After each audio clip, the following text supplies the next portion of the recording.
ইচ্ছা থাকলেই উপায় হয়, কেন বলছি? আসুন দেখো, অনেকদিন ব্যালকনিতে আসা হয় নাই। দেখুন, অল্প একটু জায়গায় তবে মরিচের গাছ কত মরিচ ধরেছে। ইচ্ছা থাকলে অনেক কিছু সম্ভব, ধৈর্য থাকলে অনেক কিছুই করে দেখানো যায়। দেখুন, অল্প একটু জায়গায় কতগুলো মরিচ ধরেছে। দেখুন গাছে, দেখুন প্রত্যেকটা ফুলেই মরিচ এসেছে। এবং গাছ বেশি না, মাত্র 3টা গাছ। মরিচ প্রতিটা পাতায়, প্রতিটা ইয়াতে মরিচ দেখা যাচ্ছে। এবং মাসাল্লাহ ফুলগুলো অনেক ফুল এসেছে, প্রতিটা ফুলেই মরিচ আছে। দেখুন, আসলে জ্ঞানীরা সঠিক কথাই বলেছে, ইচ্ছা এবং পরিশ্রম কখনোই বৃথা যায় না। আপনি যদি পরিশ্রম করেন, অবশ্যই সফলতা একদিন আসবে ইনশাআল্লাহ। দেখুন, আরো 2টা মরিচের গাছ আছে, এগুলো অবশ্য বীজ থেকে হওয়া। এটা একটা, আর এইটা একটা। আরো ছোট ছোট কিছু মরিচের গাছ হয়েছে, এগুলো এখনো বড় হয়নি।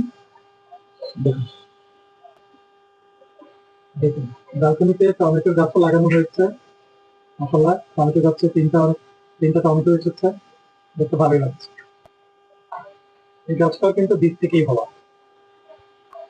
দেখুন, যেটা বললাম, ইচ্ছা এবং পরিশ্রম থাকলে অনেক কিছু সম্ভব। এখানে পেঁয়াজের গাছ লাগানো হয়েছে, পাতা তুলে খাওয়া যাবে। আর কিছুদিন ধৈর্য ধরলে অবশ্যই পেঁয়াজও পাওয়া যাবে। হুম। আরো এক ধরনের মরিচ আছে, আসুন দেখাই। এটা বোম্বে মরিচ, অনেকগুলো ধরেছে। আর দেখুন, এগুলো পাখিতে খেয়ে নিচ্ছে। অনেকগুলো মরিচ পাখিতে খেয়ে নিয়েছে। এই দেখুন, অনেকগুলো মরিচ।